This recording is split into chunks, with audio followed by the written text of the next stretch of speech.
लोको आचक लवो सबूत के साडा यसू जिंदा है। लोको आचक लवो सबूत के साडा यसू जिंदा है। सुनो, खड़े होकर और नाच कर कहेंगे खुदावंद को, लोको आचक लवो सबूत के साडा यसू जिंदा है। लोको आचक लवो सबूत के साडा यसू जिंदा है। तेरा यसू आन बचाउंदा ते आराम भी देता है। लोको आचक लवो सबूत के साडा यसू जिंदा है। लोको आचक लवो सबूत के साडा यसू जिंदा है। लोको आचक लवो सबूत के साडा यसू जिंदा है। जोर से बोलो हालेलुया, जोर से कहो हालेलुया, आमीन। आ जाओ अपने घुटनों के ऊपर और खुदा से कहो, जो आज मैं सुन रहा हूं मैं कभी इसे भूलूंगा नहीं। फिर से कहो,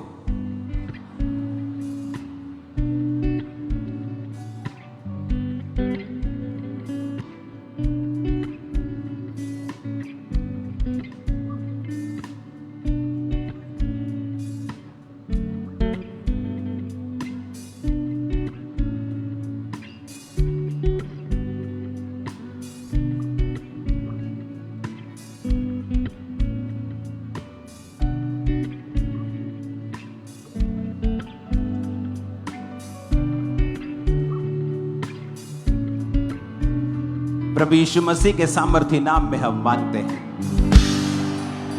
आज खुदावंद की प्रेजेंस चर्च में मौजूद है। जितनी तारीफ कर सकते हो करो खुदा।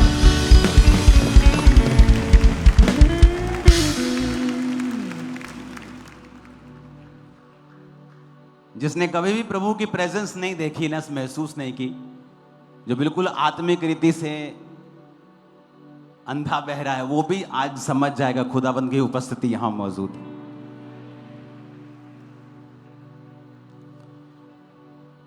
अपने पड़ोसी को बोलो, अगर बुद्धि नहीं तो कुछ भी नहीं।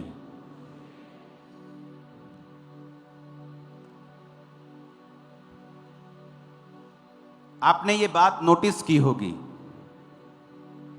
कि बाइबल में जितने अच्छे और बड़े किरदार हैं, चाहे वो दाऊद हो, चाहे वो अब्राहम हो, सुलेमान हो, पतरस हो, पौलुस हो, एक कॉमन चीज इनमें थी, वो थी ईश्वरीय बुद्धि के साथ चलना। सबको मेरी आवाज आ रही है पीछे?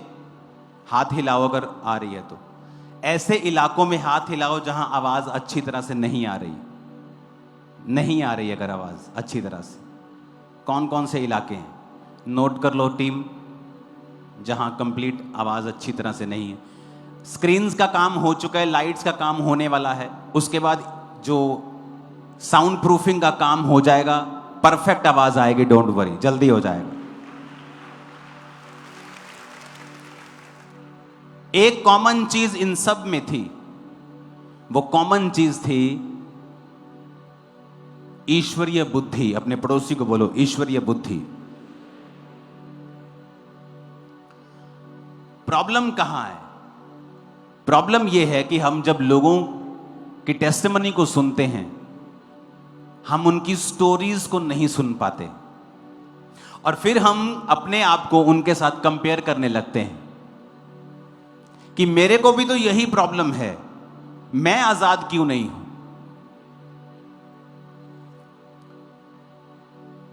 ईश्वरीय बुद्धि का ना होना और जहां विजडम अप्लाई होनी है वहां विजडम अप्लाई ना करना, यह बहुत बड़ा अंतर है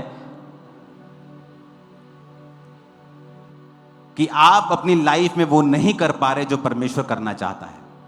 पीछे स्क्रीन पे कोई स्टिल कर दो, मूविंग मत करना कुछ भी। अगर नियोमी का पति आत्मिक बुद्धि लगाता और यह सोचता कि मैं एक ऐसी जगह पे जा रहा हूं, सेवा के घर को छोड़ के, जहां पैसा तो मिलेगा पर मैं आत्मिक स्टैंडर्ड में गिर जाऊंगा, सेवा से दूर हो जाऊंगा। पर उसने वहां स्पिरिचुअल विजडम का प्रयोग नहीं किया और एकदम से उसकी लाइफ में गिरावट नहीं आई। सालों लग गए उसको मरने में, उसके बच्चों को मरने में सालों लग गए उस गिरावट में। लेकिन वो गिरना उसी दिन से शुरू हो गया था जब उसने अपने शरीर से सोचा और आत्मिक बुद्धि से नहीं सोचा। और रूत महीनों बाद बोअज से उसकी शादी हुई, लेकिन वो उसी दिन बढ़ना शुरू हो गई थी जिस दिन उसने अपनी आत्मिक बुद्धि लगाई थी और कहा था कि मैं अपनी सास के साथ ही रहूंगी ताकि मुझे यहोवा परमेश्वर की आराधना करना नसीब हो। दाऊद आत्मिक बुद्धि, आशीष नहीं थी, भाइयों की लाइफ ज्यादा आशीषित थी, पर फिर भी वो परमेश्वर के साथ वफादार था। आत्मिक बुद्धि। आज लोग पैसा मांगते हैं, मिनिस्ट्रीज में लोग बोलते पास्टर्स हमें परमेश्वर रास्तों को क्यों नहीं खोलता? क्योंकि तुम लोग कभी भी टाइथ नहीं बोते हो। इस दुनिया का सबसे बड़ा स्टेडियम, दुनिया का सबसे बड़ा स्टेडियम, लोग बोलते हैं गुजरात में, कोई बोलता है नॉर्थ कोरिया में है। अब रिकॉर्ड ब्रेक होने वाला है। दुनिया का सबसे बड़ा स्टेडियम नाइजीरिया की एक चर्च बना रही है, दुनिया का सबसे बड़ा स्टेडियम। और उस पास्टर की टेस्टिमनी क्या है? वो अपना पर्सनल टाइथ और चर्च का टाइथ दोनों निकालता है। कहता मुझे फिर लोगों की ओर देखने की जरूरत नहीं पड़ती, मैं वफादार खुदा के साथ रहता हूं, उसके पैसों के साथ रहता हूं और परमेश्वर मुझे सप्लाई देता है और असीमित सप्लाई देता है। कई बार हम परमेश्वर के वचनों को बाय फेथ अप्लाई नहीं कर पाते, जिसकी वजह से आप एक लिमिटेड सोर्स के अंदर रहते हैं। कई पास्टर्स को परमेश्वर सामर्थ्य देता है, थोड़ी सी हीलिंग होती है, तब वो बड़ी बड़ी मिनिस्ट्रीज को अटैक करने लगते हैं। परमेश्वर कहता बस अब मैं तुझे ज्यादा नहीं दूंगा। कई पास्टर्स की लाइफ में हीलिंग का वरदान है, लेकिन उनकी चर्च कभी एक लेवल से ऊपर नहीं जाती, उनकी अनॉइंटिंग नहीं जाती। क्यों? जैसे ही कुछ बड़ा काम वो करते हैं, सेकंड डे वो दूसरी मिनिस्ट्रीज पे अटैक करना शुरू करते हैं। और प्रभु कहता है अगर मैं तुझे इतना दे रहा हूं और तू अटैक कर रहा है, अगर मैं तुझे ज्यादा दूंगा तो अपने आप को परमेश्वर समझ लेगा। इसलिए मैंने आपको कहा था कि जो सामर्थी लोग हैं वो हर बार जवाब नहीं दे पाते। 100 में से 99 बार, 100 में से कई बार 100 बार भी वो जवाब नहीं दे पाते। क्यों? क्योंकि उन्हें पता है उन्हें सामर्थ्य के काम करने हैं, वो नहीं कर पाएंगे अगर संसारिक लड़ाई झगड़ों में वो फंसेंगे। आत्मा में कोई जवाब देना हो मैं दे दूंगा, लेकिन आप कुछ बोलेंगे कुछ मेरे खिलाफ, उसका मेरे पास कोई जवाब नहीं होगा, क्योंकि मुझे परमेश्वर के सामने सीधा रहना है। ये गवाहियां जो आज आई हैं, ये मेरा जवाब है उन लोगों के लिए जो खुदा यहां कर रहा है। ये जवाब है उन लोगों के लिए कि क्या तुम्हारी जिंदगी से ऐसा कर रहा है परमेश्वर? अगर नहीं कर रहा है तो सुधर जाओ। हालेलुया। आत्मिक बुद्धि हर जगह आपको लगाई हुई मिलेगी जहां बड़ा मिरेकल हुआ होगा, जहां भी परमेश्वर का हाथ आया होगा। आपने नोटिस किया होगा उसके पीछे एक स्पिरिचुअल विजडम थी जो अप्लाई की गई थी।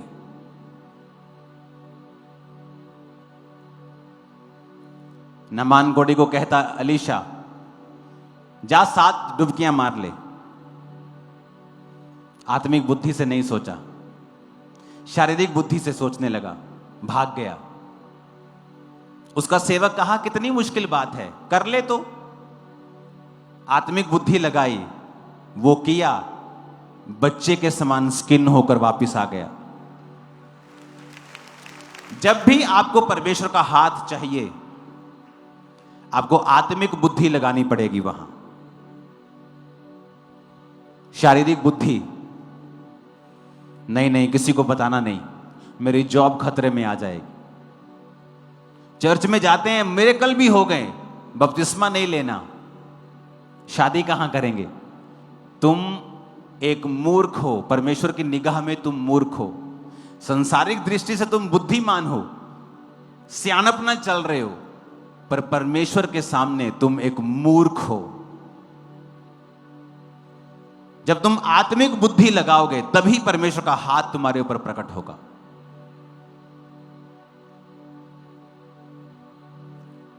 हालेलुया। हन्ना क्या करती थी? शारीरिक बुद्धि लगाती थी। जब बच्चा नहीं होता था कुड़ती थी, चिल्लाती थी, कलेश डालती थी, अपने हस्बैंड को बोलती थी। हस्बैंड कहते मैं कौन सा परमेश्वर हूं, मेरी दूसरी पत्नी के हो रहे हैं, तेरे नहीं हो रहे।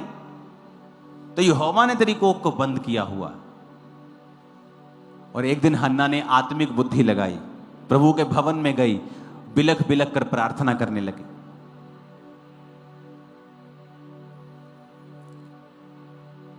पहला शमूएल 1:11 में लिखा, उसने मन्नत मानी।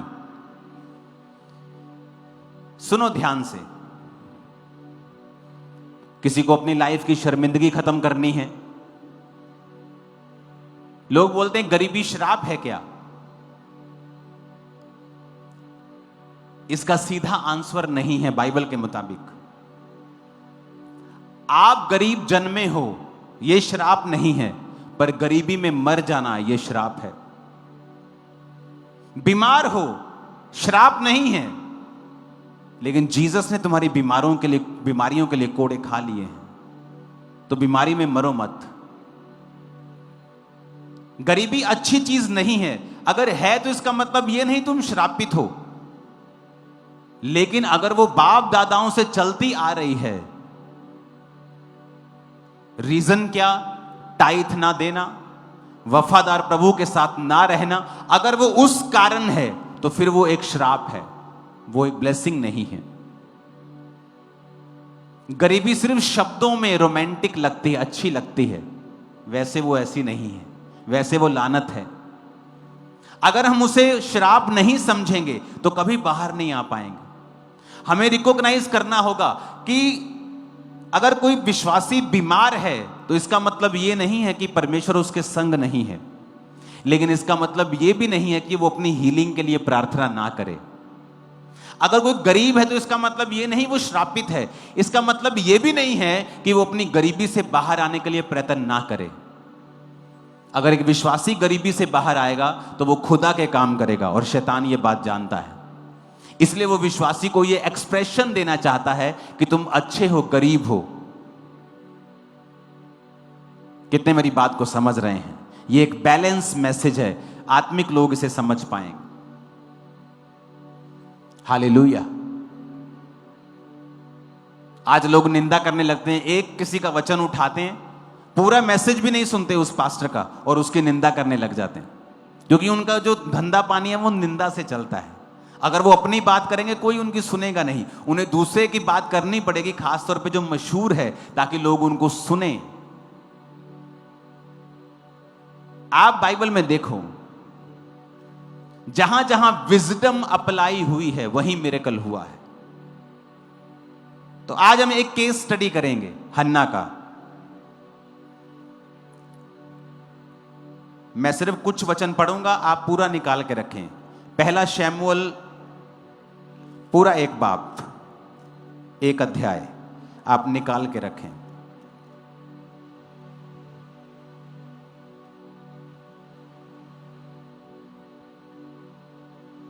आठ आयत में लिखा, उसके पति एल्काना ने कहा, हे हन्ना, तू क्यों रोती है और खाना क्यों नहीं खाती? क्या मैं तेरे लिए 10 बेटों से अच्छा नहीं हूं? तेरा मन क्यों उदास है? शीलो में हन्ना खाने और पीने के बाद उठी और यहोवा के मंदिर में जाके एक बाजू के पास एलिया जो कुर्सी पर बैठा था, मन में व्याकुल होकर यहोवा से प्रार्थना करने और बिलख बिलख कर रोने लगी और यह मन्नत मानी। ये केस स्टडी कर रहे हैं आज हम।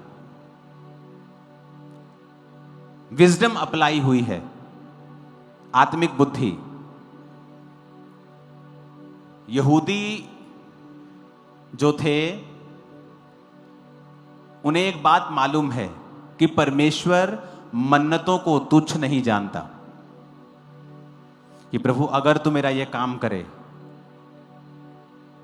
बहुत से लोग मन्नत मांगते हैं, अगर तू मेरी मनपसंद जॉब मुझे दे, मैं ये पहली सैलरी तुझे दूंगा, मैं टाई तुझे दिया करूंगा।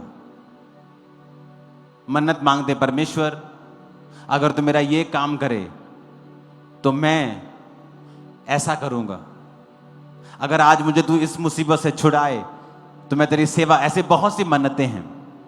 तो पहली विजडम अप्लाई हुई कि बाइबल के वचनों में जो खुदा की विजडम है, खुदा के तरीके के साथ जीवन जीने का तरीका। पहले हन्ना ने देख लिया, रो के खाना छोड़ दिया, पति के साथ लड़ी, सौतन के साथ लड़ी, चिल्लाई, कलेश किया, कुछ नहीं हुआ। फिर क्या किया? आत्मिक विजडम अप्लाई की, मन्नत मांगी। पहला स्टेप, खुदा से कहती, परमेश्वर अगर तू अपनी दासी के दुख पर दृष्टि करे, मेरी सुधि ले और मुझे भूले ना और पुत्र मुझे दे, तो मैं जीवन भर के लिए उसे अर्पण कर दूंगी, उसके सिर पे छुरा ना फिरने पाएगा।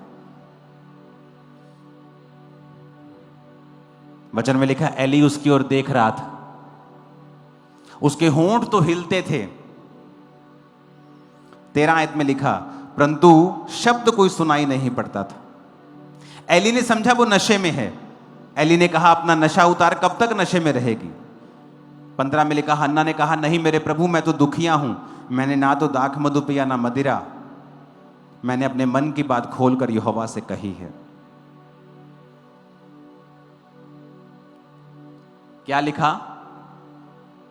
एली ने देखा, और क्या देखा? होंठ हिल रहे हैं।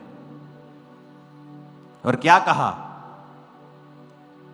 मन में सोचा, ये औरत ओछी है, कैरेक्टरलेस औरत है, खुदा के घर में नशा करके आ गई। ए लड़की, अपना नशा उतार। और अगर हन्ना के पास स्पिरिचुअल विजडम ना होती, वो आगे से कहती, ले तू कादा सेवक है, तेन तो आप नहीं पता लगा मैं की कहनी है।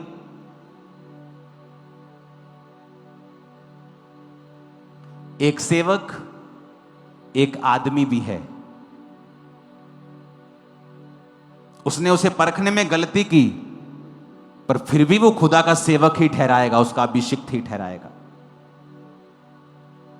लेकिन हन्ना ने गलती नहीं की, ये कह के कि क्या तू आत्मिक नहीं है, क्या तुझे जांच नहीं है, क्या तू जांच नहीं पा रहा कि मैं तो दुखिया हूं। उसने कोई टांच नहीं मारी। उसने कहा, हे मेरे प्रभु, 15 में, ह्यूमिलिटी, नम्रताई। किसी वॉलंटियर ने गलती कर दी, आप वीडियो बनाने लग जाते हैं, क्योंकि आप नम्र नहीं हैं, आपके अंदर स्पिरिचुअल विजडम नहीं है। आपको प्रभु के घर की इज्जत की, प्रभु की इज्जत की, अपनी इज्जत की कोई परवाह नहीं है। हन्ना ने कहा, मेरे प्रभु, मैं तो दुखिया हूं, ना मैंने शराब पी ना दाख मधु, पर मैंने मन खोल के अपनी बात यहोवा से कही। मुझे ओछी स्त्री ना जान, मैंने शोकित होने और चिढ़ाए जाने के कारण यह सब कहा है। एली ने कहा, कुशल से चली जा, इज़राइल का परमेश्वर तुझे मन चाहा वर दे। चाहे उसे परखने में गलती लग गई, पर उसके शब्द अभी भी पावरफुल हैं। और जैसे ही उसने ये शब्द कहे, कुछ ही हफ्तों में हन्ना प्रेग्नेंट थी।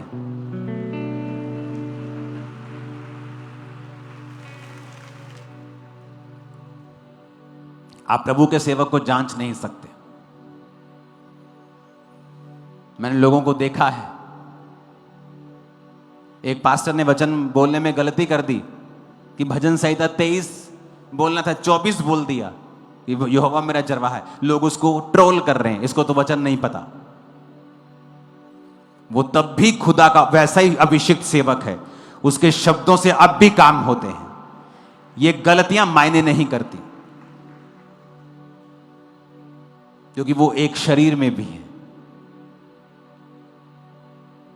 कितने मेरी बात को समझ रहे हैं? ये है स्पिरिचुअल विजडम, सबके पास नहीं है। इसीलिए तो सब इफेक्टिव नहीं है खुदा के राज्य के लिए। सब रूहें नहीं बचा पाते, इतनी सब इतना काम नहीं कर पाते। डिपेंड करता है आपके अंदर प्रभु की विजडम कितनी है। नेक्स्ट, कहते तेरी दासी तेरी दृष्टि में अनुग्रह पाए, और वो चली गई। क्या हुआ उसके बाद? वो प्रेग्नेंट हुई।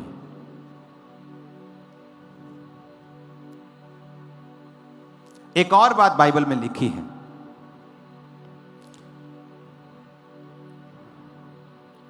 21 आयत में उसका पति हर साल जब भवन में जाता था तो फिर वो चला। जब शैमूएल हो गया तो हन्ना कहती, मैं अभी खुदा के घर में नहीं जाऊंगी,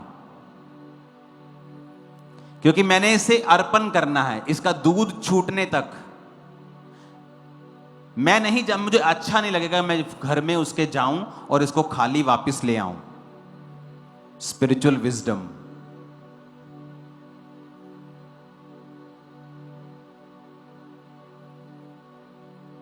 शाऊल गधियां ढूंढने के लिए गया, गधियां नहीं मिली। उसके सेवक ने कहा यहां एक नबी रहता है, चलें उसके पास। कहता हमारे पास कुछ देने के लिए नहीं है। शाऊल क्यों चुना गया? उसके अंदर एक स्पिरिचुअल विजडम थी कि अगर परमेश्वर के घर में परमेश्वर के दास के सामने जाना है तो खाली हाथ नहीं जाना। उसके दास की कोई डिमांड नहीं है। इसहाक ने कहा, जा बेटा मेरे मन पसंद का खाना मुझे बना के दे, तब मैं तुझे आशीर्वाद दूंगा। इसहाक कोई गरीब इंसान नहीं था, खरबों का मालिक था। ऐसे वो 50 तरह के खाने बनवा सकता था, लेकिन ये एक स्पिरिचुअल विजडम है कि जब आप फादर की लाइफ में बोते हैं, आप कुछ लेते हैं उससे। जहां भी काम हुआ स्पिरिचुअल विजडम अप्लाई हुई होगी, चेक कर लेना बाइबल में। हालेलुया। तो शाऊल चांदी का टुकड़ा लेके नबी के सामने गया। Spiritual wisdom. हन्ना खाली हाथ नहीं गई, कहती मैं नहीं जाऊंगी।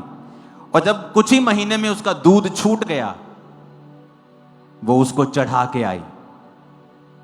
एक और बात, क्यों शैमूएल एक प्रभावी सेवक बना?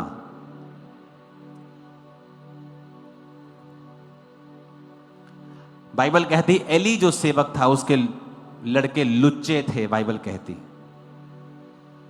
और वो चर्च की औरतों के साथ व्यभिचार करते थे। एली ने उनको डांट कर उनकी ड्यूटी से उन्हें नहीं हटाया, पर शैमूएल ने कभी भी एली को बुरा भला नहीं कहा। Spiritual wisdom. प्रभु ने एली का न्याय किया। God's judgement. हर साल हन्ना और उसका पति उस भवन में आते थे जिस तरह पहले आते थे। हन्ना का बेटा वहां पे था, पर हन्ना ने 3 महीने में उस परमेश्वर के घर को विजिट नहीं किया। आज लोग परमेश्वर के घर में अपना बच्चा दे देंगे, हर 1 महीने में फोन करेंगे, ठीक है तू ठीक है, तुमने रोटी मिलती है? कि कब आपका वीक मोमेंट आए और आपको सेवा से दूर कर लिया जाए। बड़े से बड़े बिलियनर्स की लाइफ में भी वीक मोमेंट्स आते हैं। एलिया की लाइफ में भी वीक मोमेंट आया जब वो मौत मांगने लगा। पतरस की लाइफ में वीक मोमेंट आया जब उसने प्रभु का इनकार कर दिया। आप सेवा करेंगे, बहुत सी घटनाएं आपके साथ होंगी, जायज भी हो जाएंगी, कुछ नाजायज भी हो जाएंगी, शैतान भी कर देगा। लेकिन अगर तुम्हारी फैमिली स्पिरिचुअल विजडम में नहीं है, तुमको वापस खींच लेगी और खुद श्रापों के नीचे हो जाएगी। वो बाद में मालूम पड़ेगा जब फोन आएंगे, और तब परमेश्वर का दास भी ले हैंड के जरिए कुछ नहीं कर सकता। हन्ना क्या कहती है यहां पर? पढ़ो बाइबल में 2 की 19 आयत। उसके माता पिता प्रति वर्ष छोटा सा बागा बनाकर अपने पति के संग वर्ष की मेल बलि चढ़ाने वो हन्ना आती थी और बागे को लेके आया करती थी। हर साल, हर 3 महीने में नहीं। पहले भी वो साल बाद ही आते थे, लेकिन हन्ना का बेटा वहीं पे है। और मालूम क्या, एक लौता बेटा सालों के बाद हुआ है। हर 3 महीने में जाना चाहिए उसको। पुੱਤ तू ठीक है ना, तेनू अली रोटी ते दिंदा है ना, तेनू अली मारदा तो नहीं गा। इससे अच्छा तुम अपना बेटा भवन में ना देती, अपने पास रखती। या तो सेवा करो ना, जब करनी है तो तन मन धन ताकत बल बुद्धि ब्लड से सबसे कर दो फिर। या तो मत करो। कौन तुम्हारे ऊपर सिर पे तलवार लटका के खड़ा था? तुम परमेश्वर के भवन में सेवा करने के लिए आए? किसने तुमको इनवाइट किया यहां पे सेवा करने के लिए? आओ, तुम खुद आए। स्पिरिचुअल विजडम हर साल ही आई। फिर वो एकलौता बेटा, दिल करता है मां का देखने में। 3 महीने में फिर क्या है, एक बार जा आएगी तो, पर हर साल आती थी वैसे जैसे पहले आती थी। बागा बना के कपड़े दे के जाती थी। एली ने देखा, खुदा ने देखा, ये औरत आत्मिक बुद्धि से चलती है। बुलाया एली ने उसको दोबारा। एली ने एलकाना और उसकी पत्नी को आशीर्वाद देकर कहा, यहोवा इस बालक के बदले जो तूने अर्पण किया है, तुझको इस पत्नी से वंश दे। तब वो चले गए। 21 में लिखा, यहोवा ने हन्ना की सुधि ली, वो गर्भवती हुई, उसके 3 बेटे और 2 बेटे, 3 बेटे और 2 बेटियां और हुई, और बालक यहोवा के संग रहता हुआ बढ़ता गया। एक बार स्पिरिचुअल विजडम अप्लाई की, बेटा हो गया। फिर उसको अप्लाई किया। रोज रोज उसका पता लेने नहीं गई, हाय मेरा पुत्र, हाय मेरा बेटा, ठीक तो है ना? एली के पुत्र लुच्चे हैं, कहीं मारते तो नहीं उसको? अरे यहोवा के घर में तुमने भेजा है, जिसके घर में भेजा है वो संभाल लेगा तुम्हारे बेटों को। स्पिरिचुअल विजडम सबके पास नहीं है। एली के अंदर एक कमी थी, अपने बच्चों को सुधारा नहीं उसने। लेकिन फिर भी शमूएल उसके अधीन था। और सोचो, जो परमेश्वर के सामने निष्कलंक होकर चलना चाहे, उसके अधीन आपको कितना होना चाहिए। और वचन क्या कहता है? यहोवा ने फिर उसकी सुधि लेकर उसको 3 बेटे और 2 बेटियां और दी। Spiritual wisdom.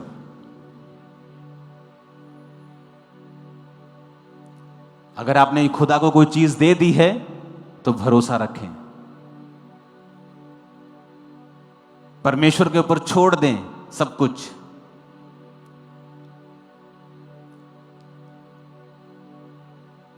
कहते हैं ना, जेड़ी औरत 24 घंटे अपने पेके ना जुड़ी रहे फोन ते, वो कभी अपने सोहरे च खुश नहीं रह सकती। ये सच बात है, सच बात है। ये मैं आपको बता सकता हूं, सच बात है। जब आप एक हस्बैंड वाइफ बनते हैं तो मैं और मेरी वाइफ, हमारे बीच में ना तो मेरे माता पिता हैं ना उसके माता पिता हैं। हम दोनों सबसे पहले अपने लिए हैं, उसके बाद हमारे माता पिता हैं। क्योंकि वीक मोमेंट आएंगे।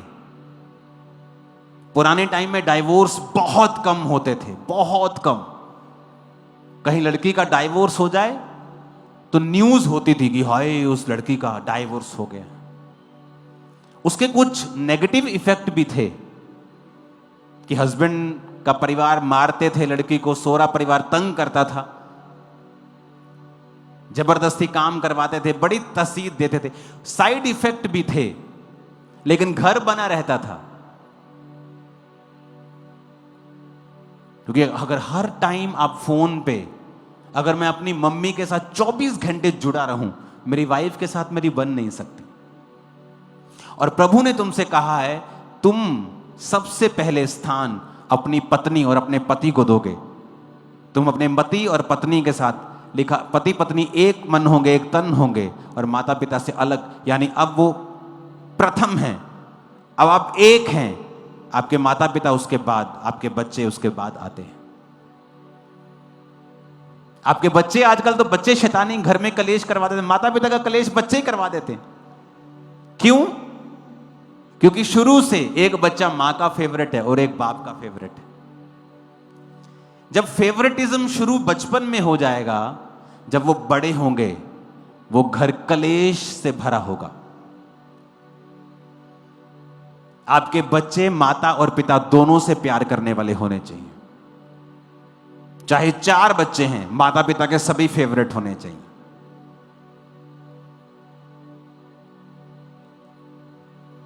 कितने समझ रहे हैं? आप इग्नोर नहीं कर सकते किसी बच्चे को। ये संसारिक बुद्धि की बातें हैं, और जहां आत्मिक बुद्धि लगाई गई वहां खुदा का हाथ आया। सेंस क्या कहती है कि मेरे पास इतना नहीं है कि मैं परिवार का गुजारा करने के बाद टाइथ दे सकूं। स्पिरिचुअल विजडम क्या कहती है कि मुझे पहले टाइथ निकालना है, बाद में देखी जाएगी, खुदावंद इंतजाम करेगा। एक दिन आएगा आपके पास बहुत आयत से होगा। Spiritual wisdom. शमूएल क्यों एक अच्छा नबी बन पाया? क्योंकि फैमिली पीछे टांगे खींचने वाली नहीं थी। इमेजिन करो, यहां शमूएल रहता है, उसी घर में एली रहता है जो बूढ़ा हो चुका है, आंखों से कम दिखता है। उसके 2 बच्चे हैं और दोनों व्यभिचारी हैं। जो भवन की सफाई करने वाली औरतें थी उनके साथ वो व्यभिचार करते थे। जब लोग भेंट लेके आते थे तो पकाने के बाद याजक एक 3 कांटे वाला त्रिशूल बना नुमा एक चीज बर्तन में डालता था। जितना मांस आता था वो याजक का होता था। वचन कहता है कि ये दोनों इतने लालची थे कि कच्चा मांस ले लेते थे और परमेश्वर की भेंट का तिरस्कार करते थे। स्पिरिचुअल विजडम नहीं लगाते थे। और वचन देखो, जब पलिश्तियों ने इजराइलियों पर अटैक किया, दोनों एक ही दिन मर गए, दोनों एक ही दिन। और पत्नी जो प्रेग्नेंट थी एक की, वो भी मर गई। उसका बच्चा पैदा हुआ, उसका नाम इकाबोद रखा गया कि इजराइल में से महिमा उठ गई। दुर्घटना हुई, रीजन निकलेगा, स्पिरिचुअल विजडम को अप्लाई नहीं किया गया। कोई बड़ा कांड हो गया, बड़ा एक्सीडेंट हो गया, स्पिरिचुअल विजडम को अप्लाई नहीं किया गया। कितने मेरी बात को समझ रहे हैं? शमूएल अच्छा नबी क्यों बन पाया? उसको नहीं मतलब था एली के जीवन में क्या चल रहा है, उसके बच्चे उसकी बात नहीं। उसको मतलब था कि प्रभु ने मुझे यहां रखा है और प्रभु ने उसको ये साबित किया कि तू सही कर रहा है। कि जब यहोवा ने उससे बात की तो उसके मेंटर की आवाज में की। इसीलिए यहोवा जब बोलता था शमूएल शमूएल, वो भाग के मेंटर के पास एली के पास जाता है। एली आपने पुकारा? नहीं, मैंने नहीं पुकारा। अगर मेरी पत्नी मुझे आवाज लगाती है तो मुझे उसकी आवाज मालूम है, और मुझे भारी सी अगर आवाज आए तो मुझे मालूम है ये मेरी पत्नी की आवाज नहीं है। तो परमेश्वर जब आवाज लगा रहा था तो उसको, अगर वो अलग आवाज होती तो उसको, वो हैरान, वो एली के पास जाकर बोलता कि मुझे कोई आवाज लगा रहा है। वो ये नहीं कहता कि आपने मुझे पुकारा। प्रभु ने उसे बताया कि तू अधीनगी कर रहा है, ये सही है, देख मैं उसी की आवाज में तेरे साथ बात कर रहा हूं। Spiritual wisdom. इसीलिए सब लोगों के पास मसा नहीं है। अगर आप अपने मेंटर के जैसा सोच नहीं सकते, मैं आपको गारंटी देता हूं आप उसके जैसे मिरेकल्स काम कभी नहीं कर पाएंगे। अगर आप दर दर जाते हैं, हर जगह भटकते हैं, बहुत सारे पास्टर्स आपके मेंटर हैं, आप कभी एक जगह पे नहीं पहुंच पाएंगे। आपको एक व्यक्ति चुन के उसके पीछा करना होता है। आपका स्वभाव भी वैसा होना चाहिए, आपकी सोच वैसी होनी चाहिए, क्योंकि उसी सोच की वजह से जो आपके मेंटर के अंदर है, उसी स्पिरिचुअल विजडम की वजह से उसके ऊपर वो मसा है। अगर आप उसकी सोच का इनकार करते हैं, आप मसे का भी इनकार करते हैं। कितने मेरी बातों को समझ रहे हैं? Spiritual wisdom.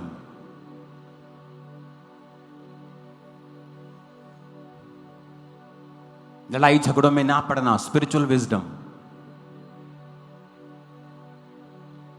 जब मैं परमेश्वर में आया तो मेरा बिजनेस था टाइल्स का। आज बहुत से लोग हैं, अगर आप नडाला बेगोवाल की साइड पे चले जाएं, जिन्होंने हमारा लाखों रुपया देना है। आज मेरे पास पावर है, सरकार में पहुंच है, मैं पैसा वापस ले सकता हूं। मैं लड़ाई झगड़े में नहीं पड़ा तब, क्योंकि मुझे प्रभु का काम करना था। स्पिरिचुअल विजडम, प्रभु को आगे रखना, स्पिरिचुअल विजडम, आत्मिक बुद्धि है। तुम्हें कोई परवाह नहीं है कि कोई तुम्हें व्यभिचार करते देखता है, क्योंकि तुम्हारे अंदर परमेश्वर की जलन नहीं है। तुम्हारे अंदर कोई शर्म नहीं है कि 4 लोग भी अगर जानते हैं तुम एक व्यभिचारी हो, तुम्हारे अंदर, क्योंकि आत्मिक बुद्धि नहीं है। वही फैमिली जो अपने बच्चों को भेजती है, जब वापस लेती है और दुखी होती है, स्पिरिचुअल विजडम की कमी की वजह से वही सफर करती है। शमूएल एक अच्छा नबी क्यों बन पाया? क्योंकि उसने अपना पूरा टारगेट, अपना पूरा सिस्टम उसने परमेश्वर में रख के चलाया। कितने मेरी बातों को समझ रहे हैं? हमें यह बात समझनी होगी।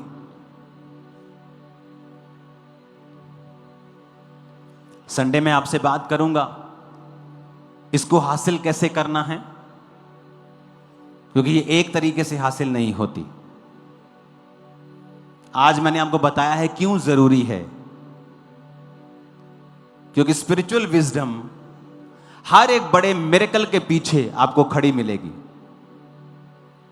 हर एक बड़ा बदलाव जो किसी व्यक्ति की लाइफ में हुआ है, उसके पीछे आपको एक स्पिरिचुअल विजडम मिलेगी। अगर वो नहीं है तो वहां बदलाव भी नहीं है। वो दाऊद ने इस्तेमाल की, सुलेमान ने इस्तेमाल की। परमेश्वर के घर में जाते जाते वेट नहीं की, रास्ते में 1000 होम बलियां चढ़ा दी।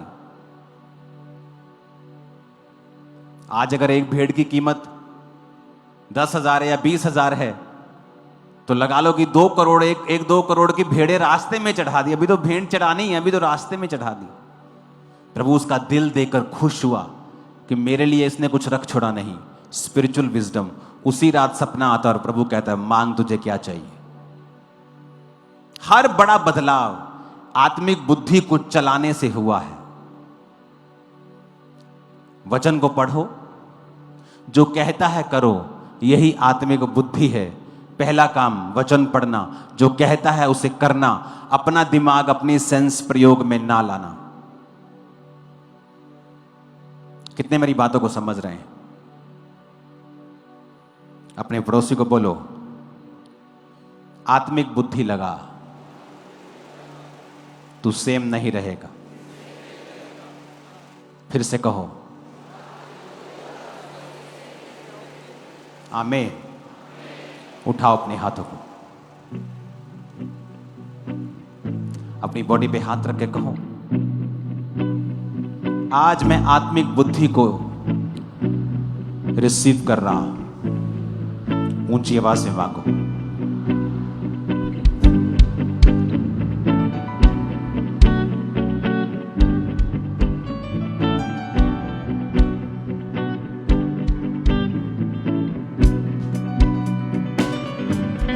उठाओ अपने हाथों को, सब जन खड़े हो जाओ।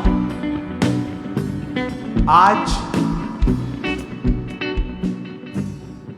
मैंने आपसे बात की है, आत्मिक बुद्धि कैसे लेनी है, थोड़ा सा कैसे लेनी है, थोड़ी सी बात की है।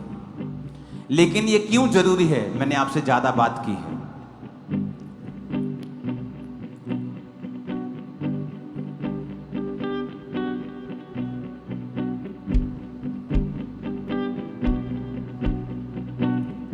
अपने हाथों को उठाओ, खुदा से कहो, आज से मैं स्पिरिचुअल विजडम में चलूं। राइट नाउ ऑनलाइन मैं आपकी ओर हाथों को उठाता हूं कि स्पिरिचुअल विजडम के साथ आप चलें। अपने हाथों को उठाओ। Thank you Jesus. पुलपिट पे कोई कैमरामैन नहीं आएगा, चले जाओ नीचे, कोई डिस्टर्ब ना करो। उठाओ अपने हाथों को,